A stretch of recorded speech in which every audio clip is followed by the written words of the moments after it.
Welcome back to another episode of Mini Art Talks. I'm so glad you've joined me today.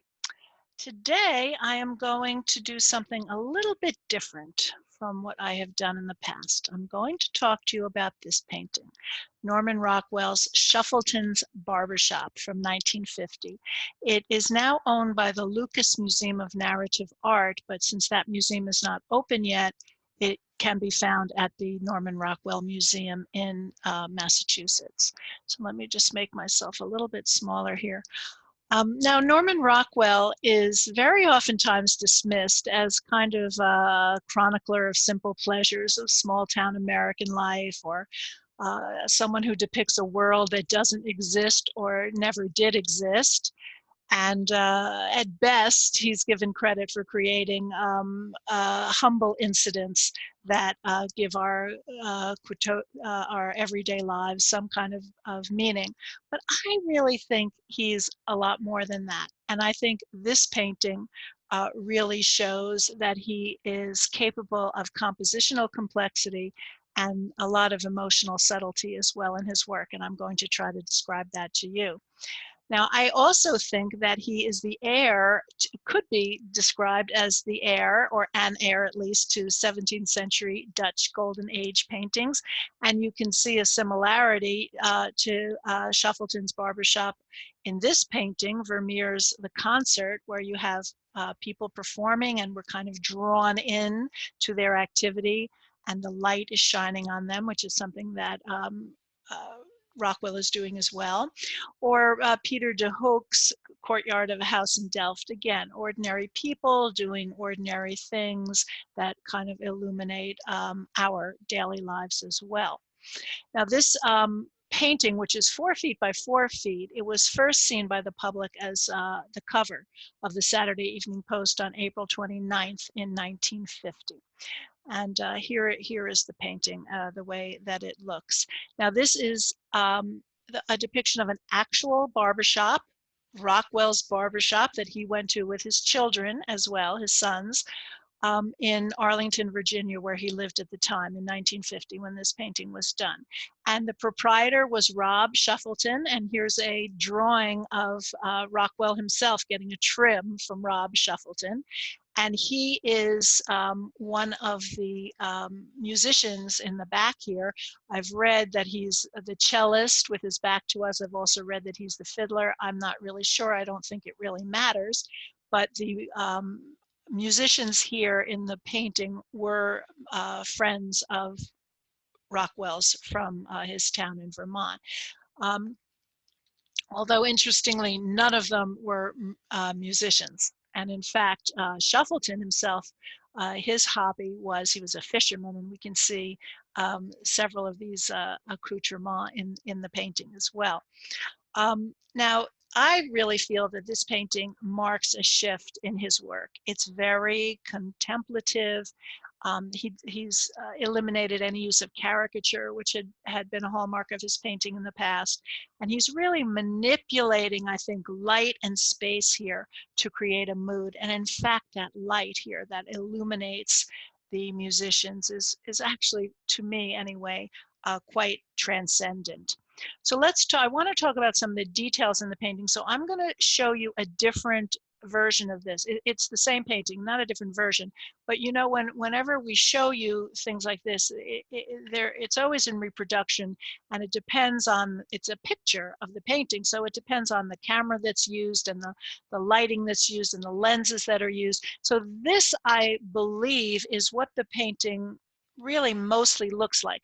But I'm going to go through some of the details on the painting using this reproduction, because even though the light is not true to what the painting is, it will show some of the details a little bit more clearly for you.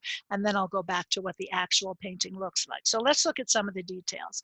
As I said, Shuffleton was a fisherman. We can see here there's also a gun here. I guess he was a hunter as well, but you see the fisherman's basket and the rods, etc. And here the fisherman's boots as well. There's also a lot of evidence that this Barbershop has been around for a long time. Look at the back of the barber chair, how it's sagging. So you know that it's people have sat in this over and over and over again for many, many years. The towel is also a little bit frayed as well.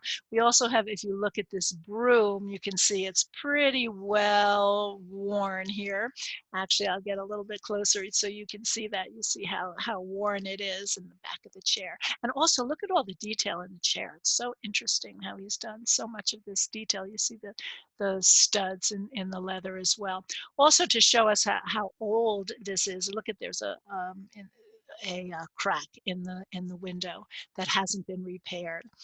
Um, Also, other interesting details here are all of the accoutrements of a barber shop. Look at all of this here. You have, this is where I guess you would put the shaving cream in here, and here's clippers, and maybe this is a strap that was used to sharpen the razor, and you have all kinds of different tonics, and here's a little brush here that you would brush off the excess hair that's fallen. So he's giving really lots and lots of details here, what you might find in the barbershop. Also, by the way, showing you time passing as well. This poster here of the end of World War II, that of course was celebrated by everyone, and but it happened actually 5 years before this is painted as well. Also, he's showing us this rack of magazines and comic books, and his sons have mentioned when they talk about this painting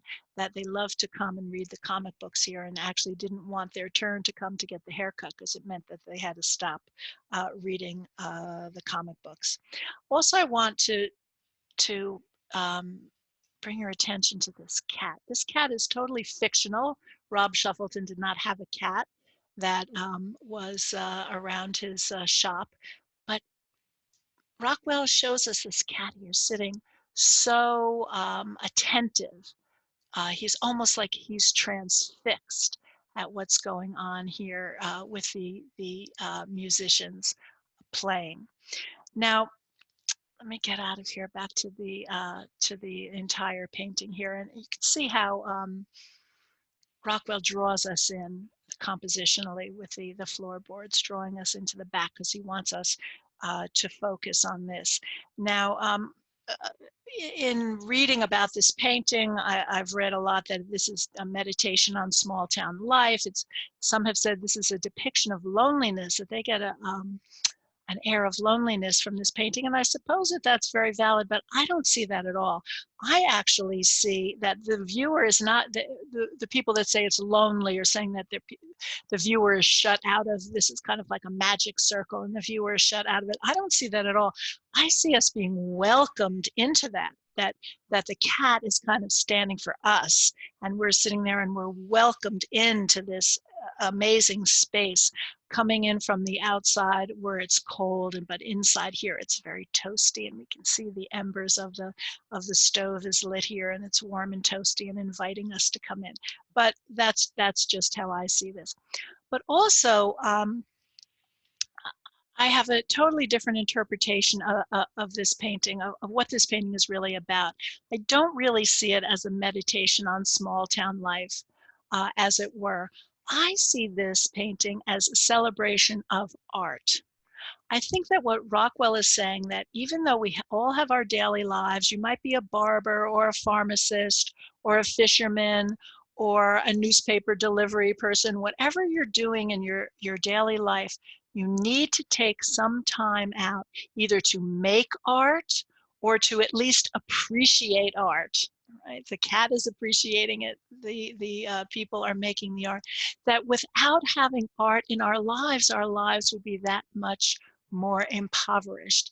And that's why he's shining light on this. This is what he's saying is essential for human beings to live a good life, to live a really productive life, that you have to have art in your life to do that. Now, uh, one of the things that I see about this painting that I see as a big mystery, and I haven't read anything about it, either in books or online, but if you look at the window, you see there's something going on here. it's either something that's happening outside, or else it's a reflection of something that's inside, although I don't see anything on the inside that corresponds to this, and can't be from the outside because it's cold outside. And I see this, let me see if I can even get a little closer. I see this here as a ballet dancer, or it reminds me of a Degas painting of a ballet dancer, or maybe a singer.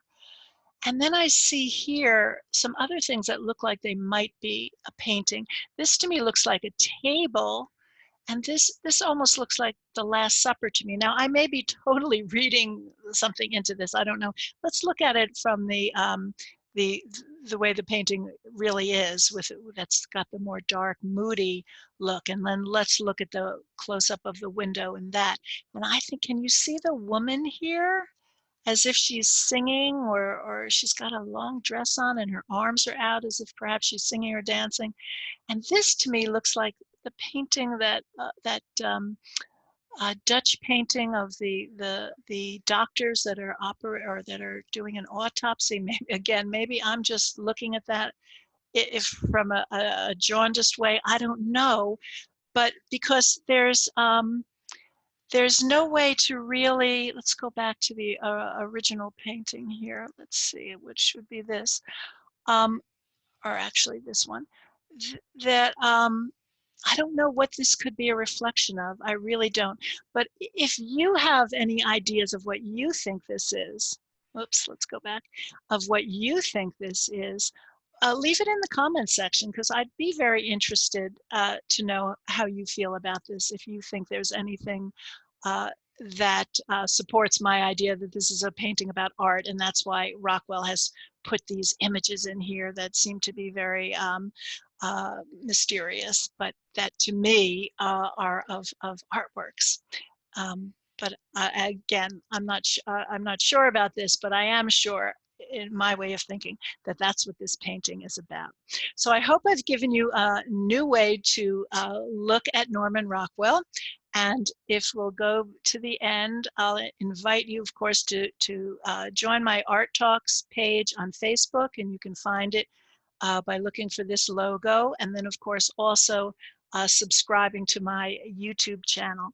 So thank you for joining me again today, and I hope you come back, and I hope things are going well for everybody in this time of lockdown, and that you're doing all kinds of interesting and creative things, even as we have to stay in our homes.